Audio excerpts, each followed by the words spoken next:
अस्सलाम वालेकुम। Last lecture में हम ये कर रहे थे कि इम्पेयर्ड पोस्चर क्या होता है, उसका क्या ट्रीटमेंट है। अब हमने ये करना है। पहले तो हमने ये देखा था कि इम्पेयर्ड पोस्चर, पहले तो हमने ये देखा है कि ऑप्टिमल पोस्चर क्या होता है, यानी कि जो नॉर्मल पोस्चर है वो क्या होता है।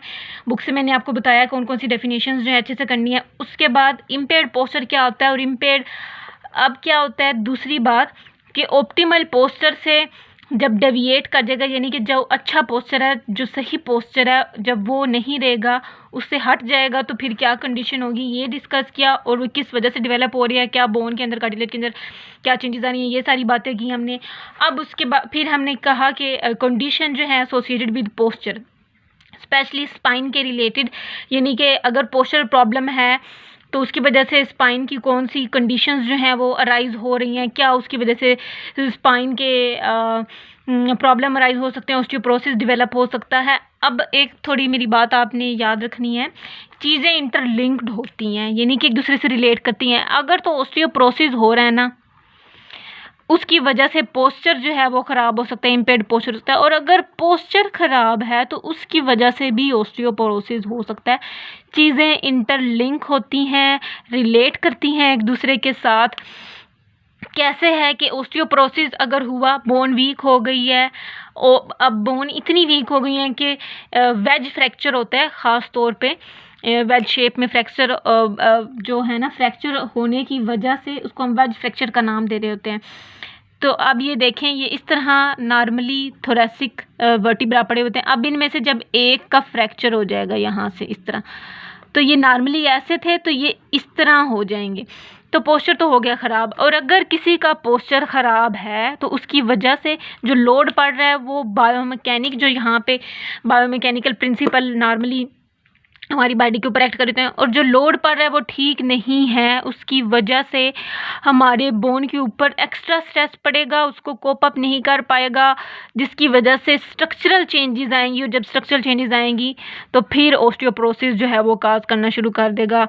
तो इस तरह करके चीज़ें इंटर रिलेट करती होती हैं। सिर्फ और सिर्फ आपने लकीर का फ़कीर नहीं बनना, आपने क्या करना है कि चीज़ों को समझना है, अपना जो है ब्रेन का जो पर्सपेक्टिव है उसको बड़ा करना है, ताकि उसमें ज़्यादा चीज़ें अब्जॉर्ब हो सके। अगर छोटा रखेंगे तो नहीं चीज़ें इतनी अब्जॉर्ब कर पाएंगे, और एक चीज़ को दूसरी चीज़ से रिलेट किया करें। अच्छा, अब ये बात होगी। फिर हमने कहा कि हमने फिजिकल थेरेपी मैनेजमेंट करनी है, तो मैनेजमेंट करने के लिए तो पहले हमने उसकी एग्जामिनेशन करेंगे, हिस्ट्री लेंगे ना, फिर ही हम मैनेज कर पाएंगे, अदरवाइज हमारे लिए मैनेज करना मुश्किल है। तो हमने क्या करना है, जैसे पिछले लेक्चर में बताया, हिस्ट्री लेंगे, ऑब्जेक्टिव टेस्टिंग करेंगे, अलाइनमेंट देखेंगे। अब हमने एक तो अलाइनमेंट चेक करनी है, उसके अलावा हमने रेंज ऑफ मोशन जो है वो चेक करनी है। रेंज ऑफ मोशन हम किन की चेक करेंगे, जॉइंट्स की। हम गोनियोमीटर के थ्रू जो है वो रेंज ऑफ मोशन चेक कर सकते होते हैं। आप उसकी अगर पेशेंट आपके पास आ रहा है, सिर्फ देख के, मतलब आप देख लेंगे कि किस किस्म की, क्योंकि हम ऑब्जर्वेशन के थ्रू भी तो हिस्ट्री ले रहे होते हैं, उसको देखने से भी हमें पता चलता है कि उसकी रेंज ऑफ मोशन कम है, ज़्यादा है। फिर आप उसको फर्दर गोनियोमीटर से चेक कर सकते हैं। तो ये आपने रेंज ऑफ मोशन उसकी चेक करनी है, अपर एक्सट्रीमिटी की, लोअर एक्सट्रीमिटी की। आपने स्ट्रेंथ चेक करनी है, ख़ास तौर पे आपने कोर मसल की स्ट्रेंथ चेक करनी है। कोर मसल वो मसल होते हैं जो कि इंटरनली, जो कि डीप लाई कर रहे होते हैं, इंटरनली लाई कर रहे होते हैं। और कोर मसल की स्ट्रेंथ होना बहुत ज़रूरी होते हैं, क्योंकि ये अंदर से सपोर्ट दे रहे होते हैं। जब कोर मसल की स्ट्रेंथनिंग आप कराएंगे तो जो है पोस्चर वो ऑटोमेटिकली जो है वो ठीक होना स्टार्ट हो जाएगा। तो आपने ख़ास तौर पे कोर मसल में आप ने जो ट्रंक के जो मसल्स हैं उनकी स्ट्रेंथनिंग करानी होती है, तो आप प्रेफर करते हैं कि ट्रंक जो है एक्सटेंशन पोस्चर के अंदर हम एक्सरसाइजेस करवाएं, ना कि ट्रंक फ्लेक्स पोस्चर में। अच्छा, अब आपने मेरी बात थोड़ी गौर से सुननी है कि जब आप फ्लेक्शन करवाते हैं तो उस केस में स्पाइन के ऊपर स्ट्रेस ज़्यादा आता है, एज़ कम्पेयर टू एक्सटेंशन में स्ट्रेस रिलीफ होता है। कैसे? इसी वजह से जब आप कोई स्पाइनल कंडीशन हो, यानी कि स्पाइन की कोई प्रॉब्लम हो, तो हम प्रेफर करते हैं कि हम एक्सटेंशन में, ट्रंक की एक्सटेंशन में एक्सरसाइज करवाएं। ऐसा क्यों होता है? ये यहाँ पे पड़े हुए हैं, ये देखें, यहाँ पे ये हैं वर्टिब्रा, और इधर हैं इंटरवर्टिब्रल, इधर हैं इंटरवर्टिब्रल डिस्क, और अब नीचे फिर यहाँ पे वर्टिब्रा। अच्छा, होता क्या है कि जब आप एक्सटेंशन करते हैं, एक्सटेंशन इस तरह होती है, यानी कि ये फ्लेक्शन और ये इस तरह एक्सटेंशन। अब जब ये सिर्फ स्पाइन की बात कर रही हूँ, हाँ फिंगर की तो ऐसे नहीं होगी, सिर्फ ये आप कंसीडर करें कि ये स्पाइन है। जब स्पाइन आगे की तरफ मूव करेगी तो फ्लेक्शन होगी, और जब पीछे की तरफ मूव करेगी तो एक्सटेंशन होगी। तो जब आगे मूव करती है तो यहाँ पे जो इंटरवर्टिब्रल डिस्क लायकारी होती हैं, सपोज करें यहाँ पे ये हैं वर्टिब्रा और यहाँ पे ये हैं इंटरवर्टिब्रल डिस्क। तो यहाँ पे फिर वर्टिब्रा, एक स्पाइनल सेगमेंट पूरा बना। अब जब एंटीरियरली मूव करेंगे ना, इस तरह करके जब क्या करेंगे, ये है वर्टिब्रा, ये इंटरवर्टिब्रल डिस्क, ये फिर वर्टिब्रा। तो जब इंटीरियरली मूव करेगी ना स्पाइन, मूव करने से क्या होगा कि यहाँ पे जो न्यूक्लियस पल्पोसिस है ना वो आगे की तरफ आता है, आगे की तरफ जब फ्लेक्शन करते हैं तो ये पीछे की तरफ चला जाता है जो हमारा न्यूक्लियस पल्पोस, यानी कि ये पीछे की तरफ मूव करती है इंटरवर्टिब्रल डिस्क। तो यहाँ पे जो स्पाइनल कैनाल लाए कर रही होती है वर्टिब्रल बॉडी के इधर पीछे, तो वो नैरो हो जाती है, जिसकी वजह से फ्लेक्शन के अंदर सिम्टम्स जो हैं वो इंक्रीज हो जाते हैं, क्योंकि वो कंप्रेस हो रही होती है। अब जबकि अगर आप एक्सटेंशन करवाएं तो एक्सटेंशन करवाते हैं तो ये जो इंटरवर्टिब्रल डिस्क के अंदर न्यूक्लियस पल्पोसिस होता है और जो ये सारा जो प्रेशर होता है ये आगे जो है आगे की तरफ चला जाता है और ये नैरो हो जाता है और ये वाइड हो जाती है। ठीक है, फ्लेक्शन में बस ये बात जाती है, फ्लेक्शन के अंदर स्पाइनल कैनाल जो है वो नैरो हो जाती है, जबकि एक्सटेंशन के अंदर वो वाइडन होती है, जिसकी वजह से सिम्टम्स जो हैं वो कम आते हैं। और ट्रंक एक्सटेंशन पोस्चर के अंदर जब हम करवाते हैं, हम हाई इंटेंसिटी की एक्टिविटी भी करवाते हैं, लो इंटेंसिटी की भी एक्टिविटी कराते हैं, करा के चेक भी करते हैं और बाद में उस ट्रीटमेंट भी देते हैं उसी पोजीशन के अंदर। अब जैसे कि मैंने आपको पहले बताया कि अगर किसी को कोई पोस्चर का प्रॉब्लम है तो उसके रिस्पायरेटरी या पल्मोनरी डिसफंक्शन होने के भी चांसेस होते हैं, मैं 2-3 बार बता चुकी हूँ। बैलेंस भी जो है वो ख़राब हो जाता है, पोस्चर नहीं है ठीक तो फिर ऑब्वियसली प्रॉपर जो है कोऑर्डिनेशन नहीं हो रही, बैलेंस भी नहीं होगा। इन सब के थ्रू हमने चेक कर लिया। अब हमने उसको इंटरवेंशन देनी है। इंटरवेंशन अब हम देंगे उसको 3 चीज़ें हैं मेन, थेरेप्यूटिक एक्सरसाइजेस के थ्रू, मैनुअल थेरेपी और एक्सटर्नल सपोर्ट। ये 3 मेन जो है तरह से हम उसको इंटरवेंशन देंगे। थेरेप्यूटिक एक्सरसाइजेस के अंदर हमने क्या कराना है उसको, जैसे मैंने आपको पहले बताया कि जब भी हमें पता चल गया पोस्चर कौन सा डेवलप हुआ है, ख़राब पोस्चर डेवलप हुआ है, कौन सी टाइप का है, अब उसके लिहाज से हमने उसका इंडिविजुअली हमने ट्रीटमेंट प्लान जो है वो डिज़ाइन करना होता है, डायग्नोसिस प्रोग्नोसिस वगैरह बनाने होते हैं। अब थेरेप्यूटिक एक्सरसाइजेज हम देंगे। मैंने आपको पहले बताया था कि एक साइड के मसल जो हैं वो वीक हो जाते हैं, जिनकी लेंथनिंग होती है, जो कॉन्ट्रैक्टेड मसल होते हैं वो शॉर्टर हो जाते हैं। अब हमने इन जो शॉर्टर मसल है इनकी हमने लेंथनिंग करानी है और इनकी हमने स्ट्रेंथनिंग करानी है। अच्छा, क्योंकि ये वीक हो गए हैं ज़्यादा देर लंबी जो है पोजीशन में रह के, हमने इनकी स्ट्रेंथनिंग करानी है शॉर्ट लेंथन मसल की, और जो कॉन्ट्रैक्टेड मसल हैं उनकी हमने रिलैक्सेशन करवानी होती है। अब ये जो वीक हो गए इनकी हमने क्या करानी है, स्ट्रेंथनिंग, और ख़ास तौर पे जो कोर मसल होते हैं उनकी स्ट्रेंथनिंग करानी है, स्ट्रेंथनिंग एक्सरसाइजेज कराएंगे।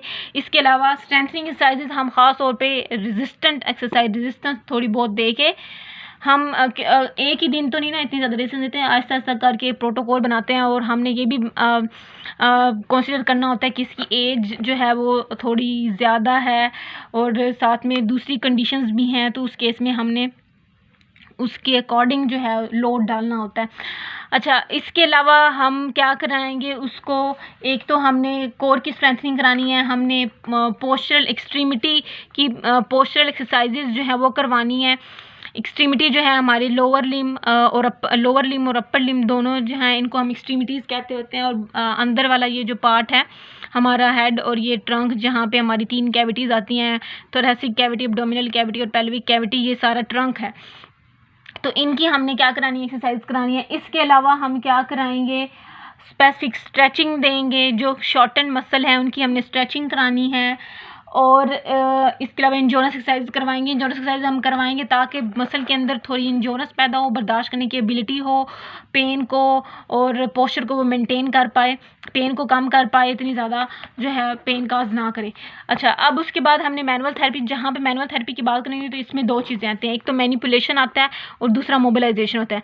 अच्छा, इन दोनों में फ़र्क होता है। मोबिलाइजेशन जो है जैसे कि मैनिपुलेशन की अगर हम बात करें तो मैनिपुलेट वैसे भी होता है थोड़ा चेंज करना, खुद थोड़ा फ्रॉड टाइप पेशेंट को लगाना, इस तरह करके थोड़ा होता है। अच्छा, इसमें क्या है कि मोबिलाइजेशन में हमने जॉइंट की जो है ना उसको मोबाइल करना, यानी ग्लाइडिंग, हम इस तरह ग्लाइडिंग और स्लाइडिंग कराएंगे, रोलिंग, ठीक है, इस तरह करके हम कराते हैं।